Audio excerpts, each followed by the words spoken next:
Ya, di video kali ini gua mau coba sharing data performa antara MacBook gua dengan PC utama harian yang gua punya. Karena gua kepikiran setelah 1 minggu pakai MacBook ini dengan intensitas yang enggak begitu tinggi pemakaiannya, karena masih gua pakai PC utama gua untuk kebutuhan sehari-hari, kecuali gua keluar mungkin baru pakai si MacBooknya. Ini gua punya data yang bakal gua share dan juga sekaligus nanti kita bakal cobain langsung di layar sini, di mana gua komparasi ke PC utama gua sesuai dengan tujuan gua waktu pertama kali beli. Ya seenggaknya harus bisa deket ke spek PC gua, yang mana speknya adalah untuk PC gua itu Ryzen 7 5700X CPU-nya yang udah gua optimize sedikit jadi kayak overclock daily gitu. Terus untuk RAM-nya 32 GB yang udah gua tune juga untuk kebutuhan daily use, plus GPU-nya 6700 XT berjalan di sistem operasi Windows 10. Sedangkan laptopnya itu MacBook Pro M3 Pro base model yang chipnya itu punya 11 core CPU dan 14 core GPU dengan RAM 18 GB Unify Memory. Sistem operasinya macOS Sonoma 14.3. Itulah kedua spesifikasi perangkat yang bakal kita uji coba. Tapi disclaimer dulu, gua nggak akan uji coba yang kayak YouTuber benchmarker di sana, karena gua rasa gua kurang capable untuk bisa menjelaskan skor yang muncul di setiap aplikasi benchmarknya kayak Geekbench, Fastmark yang gitu-gitu. Jadi di sini lebih ke pengujian harian aja gitu ya, dan loadnya pun load basic, nggak yang intens kayak workload tinggi di CPU, workload tinggi di memori dan lain-lain. Jadi ini beneran kayak basic harian gua kalau gua pakai laptop ini di rumah, bukan di luar. Jadi kita mulai dilihat dari data pertama dulu, hasil pengujian dari project yang kita punya, yaitu project yang ada di playlist Cuy University semester 4, Cuy Animalist, yang mana ini berjalan full stack di Next.js versi 14. Gua coba untuk nge-build proyekannya, yang mana MacBook Pro M3 Pro itu dapat di 9 detik eksekusi build-nya. Dan PC gua itu 19 detik. Nah, pengetesan ini dilakukan beberapa hari lalu, jadi gua bakal coba lagi sekarang untuk nge-build project Cuy Animalist-nya lagi di MacBook Pro M3 yang ada di layar saat ini. Kita bakal coba di sini, gua udah buka folder di terminal untuk Cuy Animalist-nya, dan ini sama persis seperti pengujian gua sebelumnya untuk skala projectnya masih segitu juga. Lu pada tahu semuanya Cuy Animalist sekompleks apa, apakah kompleks atau enggak ya lu bisa ukur sendiri. Dan gua bakal clear dulu beberapa folder yang memang seharusnya kita clear kalau kita mau nge-build lah ya, biar lebih fair aja. Gua bakal hapus .next-nya dulu biar lebih enak gitu ya.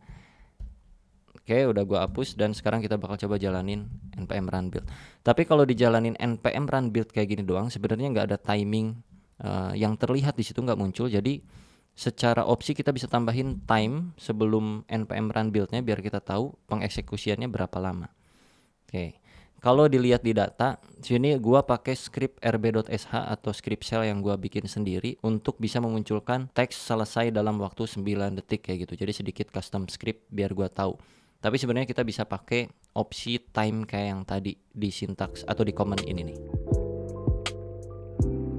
Berbeda seperti sebelumnya 9 detik. Kenapa bisa kayak begitu? Karena saat ini CPU-nya dipakai juga oleh aplikasi-aplikasi lain kayak macam OBS yang di sini memang cukup berat ya untuk nge-record layar, dan juga dengan beberapa tambahan lainnya kayak gue lagi ngupload video juga sekarang, terus gue lagi browsing baca-baca artikel juga, nonton YouTube dan Spotify juga kayak gini-gini ya. Jadi pengetesannya itu enggak pas laptopnya fresh dibuka atau dinyalain pertama kali. Ini lagi gua pakai seperti biasanya biar lu pada tahu gambarannya kurang lebih kayak gimana. Kita coba pakai script yang isinya kurang lebih kayak gini doang supaya gua bisa ngukur kapan dia selesai pas nge-build-nya gitu.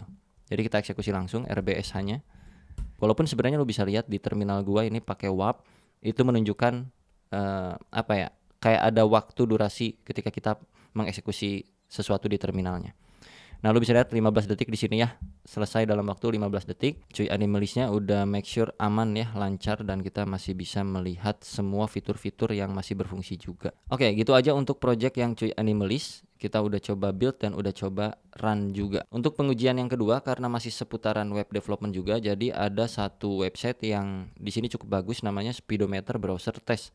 Untuk M3 gua tuh dapat skor 360, sedangkan PC gua 274. Yang gua sendiri nggak begitu tahu sebenarnya apa yang terjadi di balik layarnya, tapi yang gua baca di sini kurang lebih dia mainin DOM dan render sampai akhirnya dapat skor yang seperti ini untuk M3 360, dan untuk PC gua yang Ryzen 7 itu 274. Sebenarnya ada detailnya lagi lebih dalam, di mana di sini ada banyak parameter runs per menit yang diulangi selama 10 kali. Dan kalau lu lihat secara poin itu PC gua nggak bisa nyaingin M3 Pro-nya untuk detail resultnya. Yang berikutnya adalah nge-build Flutter APK. Jadi buat lu yang belum tahu seputar build di sebuah project Flutter misalnya ya, ketika kita masukin command Flutter build APK, kodingan-kodingan yang udah kita siapin di Flutter itu dibungkuslah menjadi sebuah satu file APK dan bisa dipakai di Android untuk lu install atau masuk Play Store yang gitu-gitu kurang lebih ya. Nah, dalam pengujiannya di sini terlihat 23 detik untuk M3 dan PC gua 65 detik. Nah, itu jauh banget sih ya, perbedaannya sampai 40 detikan. Ya lu tau lah kompleksitas dari si Flutter yang gua punya. Di sini gua cuma punya project pegawai, absensi pegawai ya, mohon maaf, dan ini nggak begitu kompleks. Di bagian backendnya tuh nggak banyak workload yang tinggi karena di sini cuman hitting ke API aja ya guys ya. Jadinya kalian bisa hitung sendiri kurang lebih. Kalau untuk project yang cuman kayak pegawai absensi dan aplikasi ini nggak ada back end database-nya, cuman mainin API ngehit ke endpoint-nya Google Sheet, ya inilah hasilnya. Kita bakal cobain sekarang. Flutter build APK. Nah, tadi di tabelnya dia dapat 23 second. Nah, sekarang kalau lagi dipakai berikut dengan record layar sambil browsing, itu dia akan dapat berapa gue juga nggak tahu. Kita lihat 11 second karena ada file buildnya, ada folder yang udah ke build mungkin ya. Kita coba clean dulu lah, Flutter clean biar fair. Alright, sekarang kita cobain lagi. Nah, ini harusnya jadi lebih lama. Nah, kayak gini ya. Mari kita tungguin sambil gua ngopi dulu.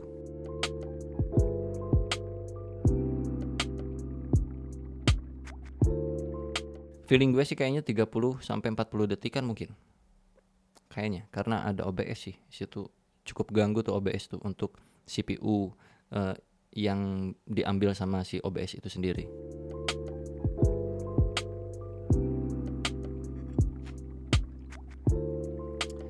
Ya, lumayan lama. Ini project baru kayak gitu doang, Pak. Baru aplikasi Android pegawai, absensi pegawai kayak gitu doang. Duh. Apalagi kalau yang udah super kompleks. Tuh kan 44,9 detik atau 50 detik. Deket ke PC gua yang 65 detik. Tapi kalaupun PC gua lagi dipakai banyak hal juga, ya kayaknya bakal sama-sama aja. Malah nambah juga di sana nanti. Mungkin nggak 65 second tapi 80 second. Itu sebagai gambaran aja. Nah, ada hal yang sedikit aneh di sini. Gua agak sedikit bingung kenapa ketika gua cek ya folder build yang ada di Flutter itu size-nya 223 mega, sedangkan di PC gua 217 mega. Dan total secara keseluruhan project Flutter-nya itu adalah 232 mega di M3 dan 239 mega di PC utama gua. Nah, sementara ini karena gua cuman bisa ngeprediksi doang, belum sempat untuk nyari tahu kenapa bisa terjadi. Kayaknya karena perbedaan sistem operasi. Jadi kayaknya si Flutter Framework ini menginclude beberapa folder tambahan untuk per masing-masing sistem operasinya. Ada yang enggak, jadinya menghasilkan size file yang berbeda. Tapi kalau misalkan kalian ada yang lebih mengerti, karena gua basicnya bukan mobile dev, silakan bantu gua di kolom komentar supaya gua juga bisa tahu kenapa ini bisa terjadi. Ya, kita move ke pengujian yang berikutnya, di mana di sini kita bakal coba tes memory usage antara M3 Pro dengan PC utama gua ketika dipakai harian untuk buka Flutter dengan project yang kayak barusan, absensi pegawai doang. Di M3 Pro itu RAM-nya kan 18 GB ya. Dan ketika gua buka Flutter, berikut juga dengan beberapa browser untuk gua baca-baca artikel dan nonton YouTube, itu menghabiskan 15 GB memori. Jadi tersisa sekitaran 3 GB aja. Dan kalau di PC gua punya RAM 32 GB dan dipakai 17 GB alias 50%-nya kepake nih ketika gua buka project Flutter tersebut. Supaya lebih kebayang lagi nih, gua bakal coba buka VS Code di sini. Ini project Flutter-nya, ini sintaks-sintaksnya. Dan kita lihat konsumsi memorinya di sini ya, yang sederhana aja. Nah, saat ini konsumsinya adalah 14 GB sampai ke 15 GB-an lah, naik turun ya karena seiring dengan pemakaian dari software-software yang kita buka di sini. Jadi cukup mendekati dengan data yang udah gua kumpulkan di beberapa hari lalu, yaitu M3 Pro dengan pemakaian 14 ataupun 15 GB RAM ketika buka proyekan Flutter dengan VS Code dan emulator terbuka. Nah, ini kebetulan emulatornya belum terbuka. Nah, kalau misalkan gua buka emulatornya, kita bakal coba di sini device. Di sini gua pakai emulator Google Pixel ya. Oh, shit. Error. Oke, gua bakal fix ini. Nggak tahu kenapa. muncul error kayak gitu tapi emulatornya masih kebuka. Gua nggak tahu, sebelumnya nggak pernah kayak gitu. Apa yang terjadi? Gua bakal coba jalanin juga project Flutternya sekarang. Jadi tungguin dulu si HP-nya nyala ya di sini ya. Error apa tuh? Android Studio kayaknya. Kenapa Android Studio gua ya? Oke, udah nyala, kita bakal coba run proyekannya. Flutter run. Gua lupa lagi cara runningnya, ya udahlah di sini aja dah. Di bagian main kita langsung sikat start debugging aja. Biar langsung masuk ke handphonenya. Wow. Ada notif-notif yang cukup menyeramkan tadi. Wah, ini lebih lama daripada ketika gua mencoba sebelumnya sih. Biasanya langsung fuff gitu. Cuman ini kayaknya ada sesuatu yang error. Feeling gua.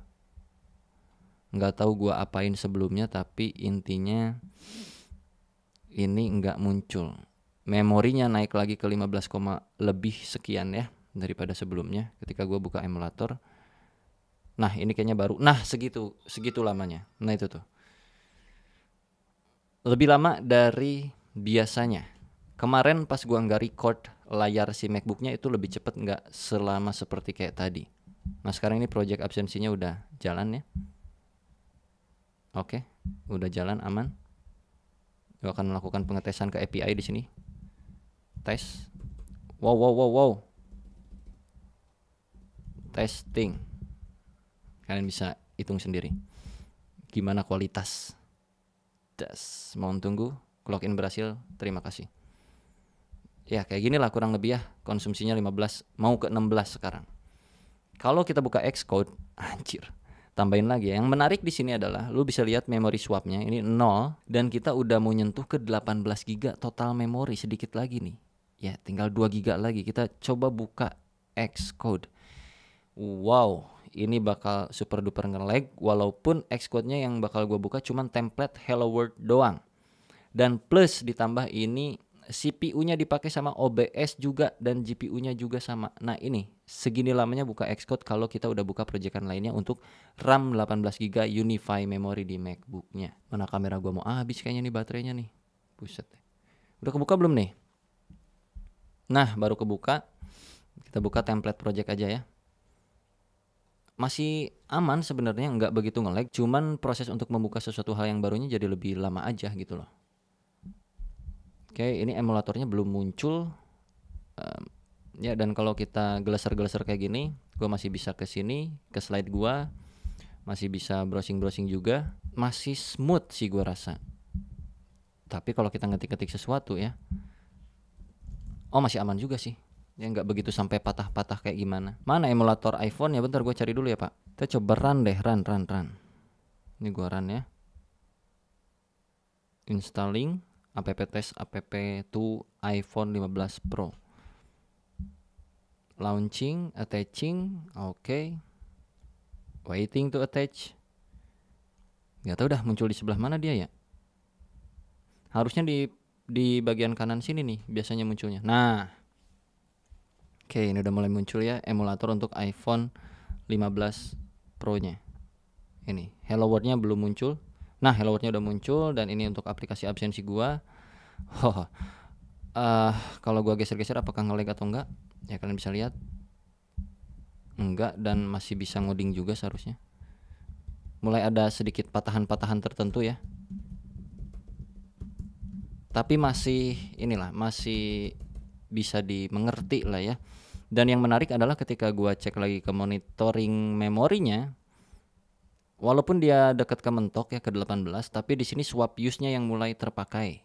Jadinya walaupun gua buka banyak aplikasi, si memori bakal masuk ke bagian swap situ, biar tetap mengoptimalkan manajemen memorinya gitu. Yang membuat gua masih bisa berseluncur di browser ataupun gua sambil ngoding yang lain atau sambil melakukan tas-tas tertentu di balik layar yang ada di sini, di desktop yang ini misalnya. Ya sebegitulah kurang lebih kalau kita mainin ngoding untuk mobile apps, dibuka double, dan untuk proyekan yang cuma template kayak Hello World, dan satu lagi tadi cuman project absensi yang tanpa backend. Kalau dilihat di sini, ini adalah pengujian gua kemarin hari sebelum gua nge-record ini ya. Dan di sini lu bisa lihat gua buka hal yang sama kayak tadi, Flutter dibuka, Xcode juga dibuka, running kedua project tersebut, dan memory use-nya malah turun ke 13 GB tapi swap-nya naik ke 7 GB. Jadi gua nggak tahu apa yang terjadi, intinya gua rasa dia udah memanage memorinya dengan baik. Yang pasti tujuannya supaya walaupun buka aplikasi banyak tapi RAM-nya udah mentok, usernya tetap masih bisa melakukan beberapa aktivitas lainnya gitu. Nah, yang berikutnya ada sebuah repository yang gua temuin ya, linknya ada di deskripsi, kalian bisa cek, dengan sintaks Python yang kurang lebih isinya adalah loopingan-loopingan tertentu, di mana gua di sini mulai variabel loopnya untuk range 0 sampai 5000 ya, dan mendapatkan hasil untuk M3 Pro-nya itu 12 second. Sekitaran 12 sampai 13-an lah ya di pengujian pertamanya. Terus untuk PC gua itu dapat di 8 second, gila. Gua nggak tahu ini parameternya lebih kecil lebih bagus atau lebih gede lebih bagus, tapi seharusnya dengan ukuran yang kayak gini, rata-rata nilai kayak begini, second satuannya biasanya lebih kecil tuh lebih bagus biasanya. Nah, karena gua penasaran kok bisa yang gua kalah nih si laptop sama PC gua. Gue coba pengujiannya sekali lagi dan ternyata di percobaan kedua itu si MacBook malah lebih lama gitu. Jadi 13,2 second. Masih penasaran, gue cobain lagi pengujian ketiga dan keempat dengan cara mereload dulu si MacBooknya alias gue restart, dan akhirnya mendapatkan hasil sekitaran 9 detik setelah reboot sistem. Nah, untuk sintaks Python tersebut itu lebih dominan ke CPU pengetesannya. Jadi kalian kalau pengen tahu detail dari apa yang terjadi ketika kita eksekusi sintaks tersebut, lu bisa cek langsung ke repository si developernya. Yang berikutnya di sini gue penasaran aja pengen pakai software yang kayak benchmarker gitu, tapi ini yang lebih sederhana, yaitu namanya Performance Test CPU Suite, karena kebetulan ada di Windows dan ada di macOS juga, jadi nggak begitu ribet untuk nyobain jalaninnya. Nah, untuk pengetesan pertama itu gue jalanin CPU Test Suite-nya dengan beragam metode yang ada di sini, atau seluruh metodenya gue coba nyalain. Nah, hasilnya adalah PC gue skornya lebih gede, yaitu 28.749, sedangkan Mac gue cuma dapat 24.412.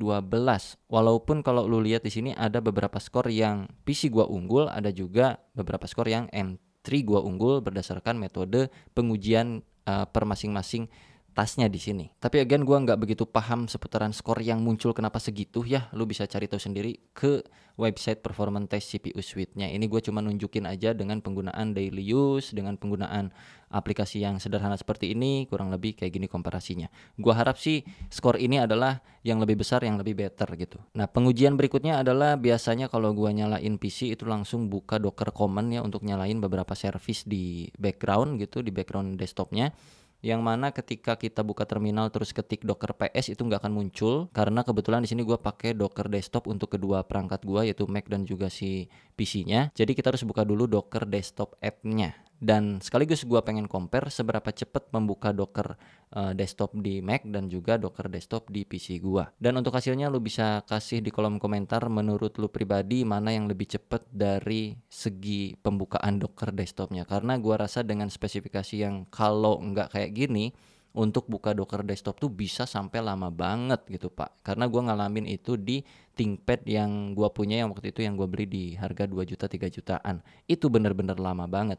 Nah, untuk ukuran yang harganya lebih dari 20 juta membuka Docker desktop kayak gini, menurut kalian ini better yang mana? Apakah PC gua atau MacBook gua? Terakhir untuk pengujiannya, karena gua konten kreator juga, jadi ya sekaligus kita coba sedikit basic editing video. Sebenarnya nggak ngedit sih, lebih masukin footage 4K 30 fps aja ke dalam CapCut aplikasinya.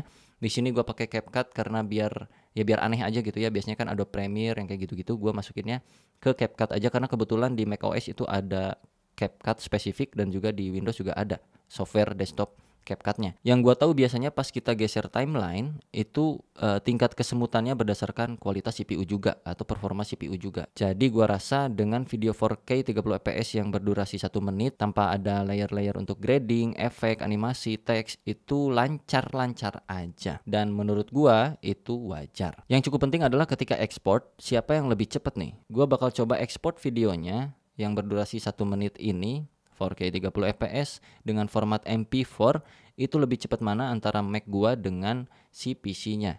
Yang mana PC gua sebenarnya nggak terlalu spesifik untuk konten kreator secara spek, kayak lebih ke gaming gitu.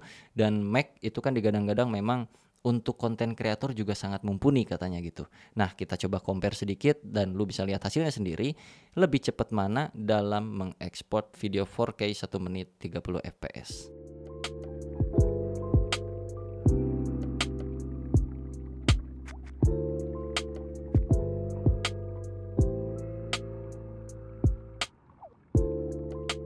Jadi kurang lebih kayak gitu aja pengukuran performa dalam 1 minggu ini. Ini kasusnya sebenarnya bagi gua pribadi ya, bukan untuk mengetes secara keseluruhan performa, karena tadi pun yang gua bahas adalah poin-poin basic. Jadi belum banyak kerjaan yang memakan habis CPU ataupun GPU di dalam MacBook-nya. Kalau lu punya ide untuk melakukan pengetesan di MacBook yang kayak macam gimana, silahkan langsung aja di kolom komentar. Jangan lupa sertain referensinya atau tahapan-tahapannya kayak gimana, terserah lu. Gua bakal coba eksekusi dan gue juga pengen tahu sejauh apa M3 Pro ini bisa digeber, terlebih untuk kita sebagai seorang developer. Jangan jadikan ini sebagai acuan untuk lu membeli ataupun tidak MacBooknya, karena ini mah berdasarkan kasus gua dalam 1 minggu belakangan. Gua Efrizal, see you on the next video.